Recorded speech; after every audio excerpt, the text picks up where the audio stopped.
I don't know. We've got it down to kind of 12, but we'll work it out tomorrow. Give the wicket another day, see what they do with it, see what the weather's like. Same sorts of things to weigh up as last week. Edgbaston, final balance of the attack. Pretty much, yeah.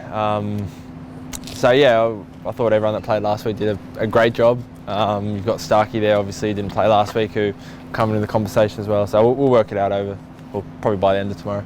How much difference does run rate make, given that they got after Scotty and he went for sort of 6 and 5, and then Starkey had gone for more than 5 and over in the championship and didn't get picked?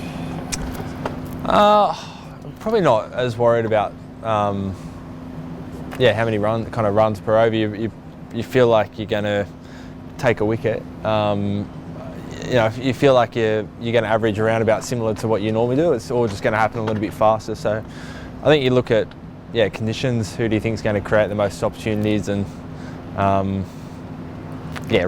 obviously everyone's not hoping to go for 6 runs and over, but if it does, it's not the end of the world. What are you seeing out there with conditions? I actually haven't had a look at it today, would you believe, other than from afar. But it's yesterday it felt firm. There's a bit of grass there. I think it might be similar to the Irish Test match that was here a few weeks ago. He's spoken to you enough about being a captain against this English approach, just as a bowler, and you see Joe Root trying the reverse time with the first ball of the day. Do you have to take a step back and say, I need to focus on what I'm doing and not really bother with what they're doing? I actually enjoyed it. You've got a problem solve out there, which is great fun as a captain and as a bowler. You feel like you're in the game. You feel like if you bowl well, you're in the game just like you are anywhere else in the world. It's not a new problem. You feel like it all the time. It's just maybe a bit more like T20 or one-day cricket, where the problems that you're trying to solve are a bit more like that, as opposed to trying to create something from nothing, which sometimes you have to do in Test matches. And do you take a lot of confidence from the fact that, yes, you did speak before the Test about sticking to your way of playing the game? The fact that you did do that, largely with the bat and in the field? Yeah, I think we can be really proud of that. You could probably argue we weren't at our best either last week, but we've been really successful over the last 2 years by playing our own way. And that's up tempo sometimes, that's reining it in other times. And I thought that was we managed the tempos really well last week. When we had to attack, we really went for it, but there was other times where we just kind of had to suck it up and wait. Have you been surprised about how talkative England have been, given it's 1-0 after first Test? A few things have come across my desk. I think it's a standard Ashes series, really. There's always talk. I've played a few of them now, and haven't really been surprised. I was going to say off the back of that, Pat, is it sort of a strange role reversal that England's coach talking about? It's high emotion in Ashes series, but I don't think anything crossed the line. Sort of haven't heard that guys for a few years. Head-butting the line, was that the term a few years ago? Perhaps. Every Ashes series I've played, there's always been a bit of tit for tat. I think you've seen our team over the last couple of years. Everyone's pretty comfortable in their own skin, and there aren't too many headlines coming from our team than perhaps maybe there was back in the day. Just go back to the weighing up of who plays where, who plays in this game. How much do you have to take sort of weather and things into account here? Because this can be quite a fast-scoring ground if the sun's out. Is that a factor, or do you just look at the pitch and go from there? It definitely is a factor. I think here, even if the wicket's quite flat, you see a bit of overheads. Like last week, I think Birmingham I think it was the flattest wicket they've ever had at Birmingham since records began. But you still felt like when there was clouds about, there was a bit in it for the bowlers, and I think it'll be the same here. Weather always changes, but a bit of clouds around. I think the weather for Wednesday, they're talking about quite heavy clouds much of the day or something. Is the weather when you pick a team? I think it's a factor. We'll see.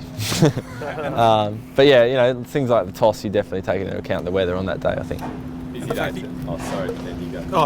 that you're backing up with a short turnaround afterwards, does that come into consideration at selection? Not for this one.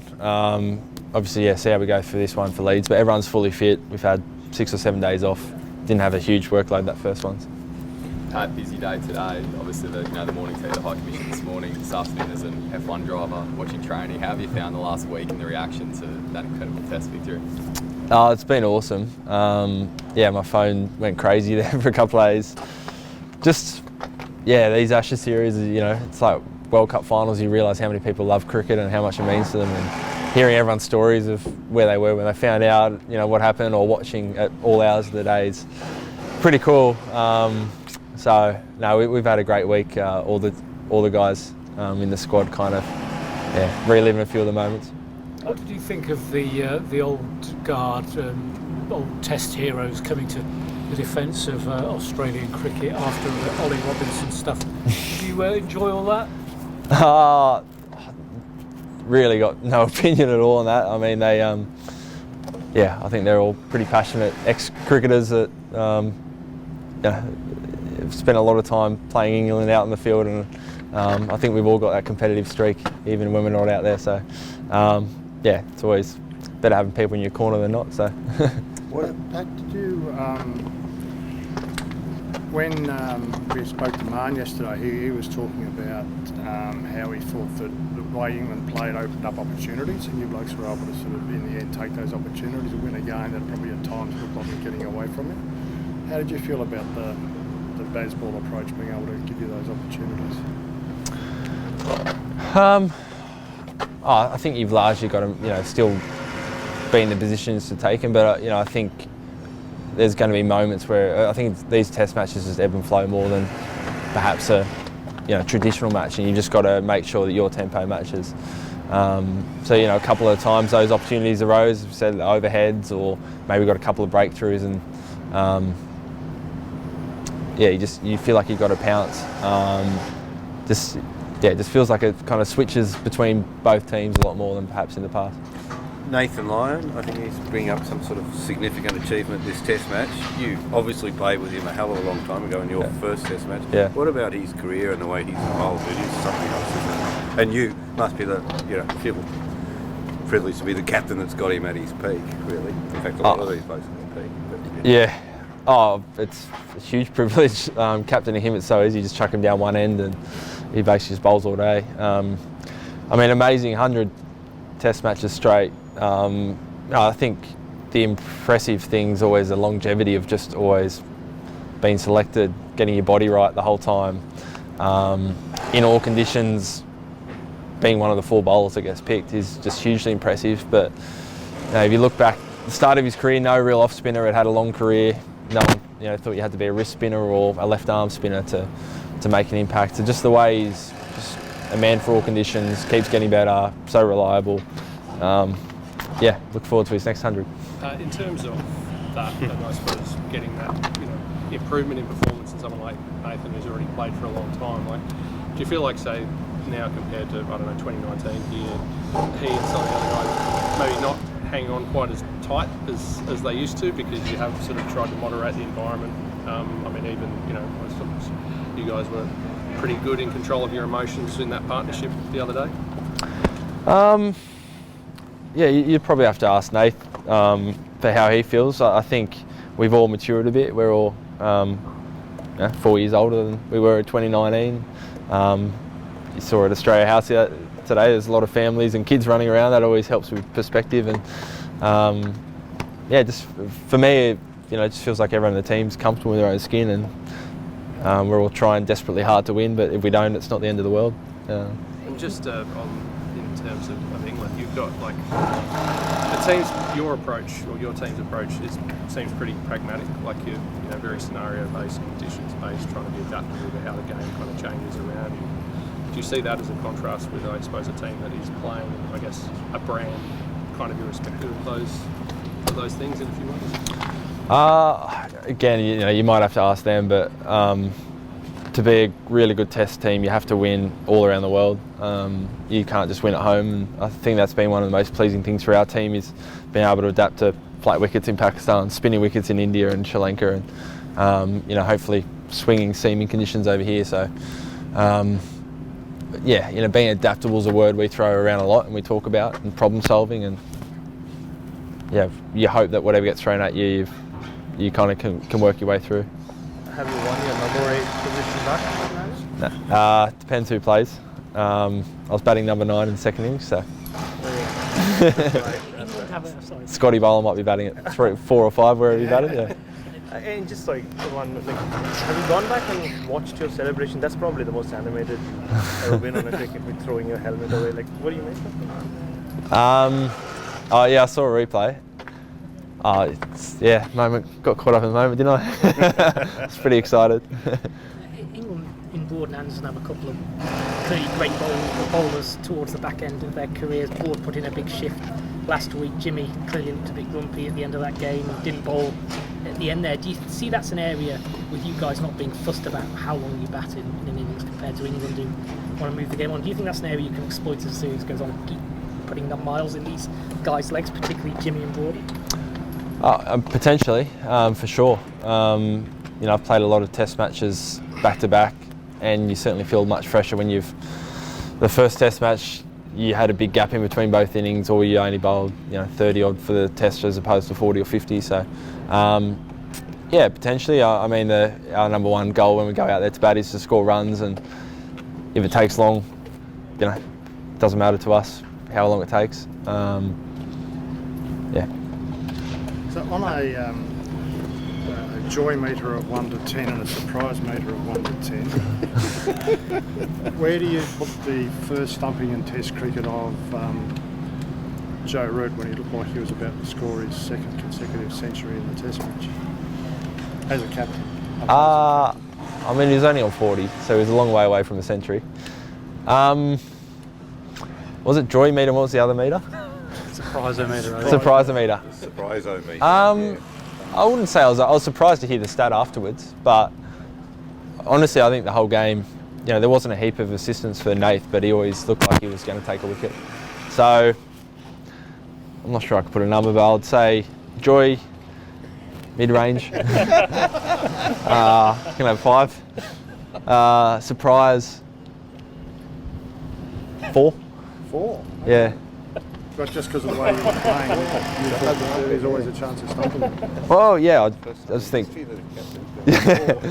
I just think Nath is that good. Yeah.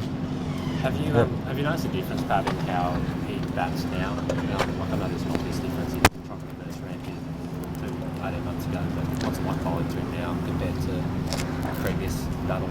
I think sample size of one game is probably not enough to make a judgment. He's obviously pulled out the reverse lap, but again, those conditions last week were, especially that day one, there wasn't a lot in it for the bowlers. So I thought he batted really well, but didn't notice a huge difference other than probably the old reverse lap. Did you feel odd starting with a deep point as a number 1 ranked fast bowler in the world? Did it? You were pretty happy to do it, but did it feel slightly strange? Not at all. No, we've done it in Pakistan, India. We've done it quite a bit. So no, not at all. We did it last week at the Oval. Nuffy question, no meters. These balls, they're different to 2019 bats. Can you notice anything? My memory's not that great, but they do feel a little bit different. I don't know if it's the wickets or the ball, but so far the first 2 games probably not as much seam or swing, but it has been sunny and the wickets have been a bit drier. I think we've changed the ball a bit more than we did in 2019. It feels a bit different, but can't really put my finger on what. Swinging later too, when it seems to be that swinging after early over. Yeah.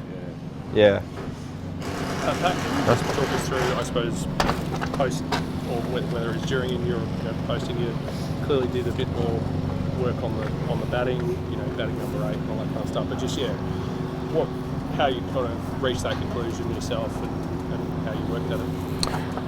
Yeah, I feel like the last probably 6 months try to do a lot of work. Actually felt really good in the summer. I think I only got 1 hit or 2 hits, but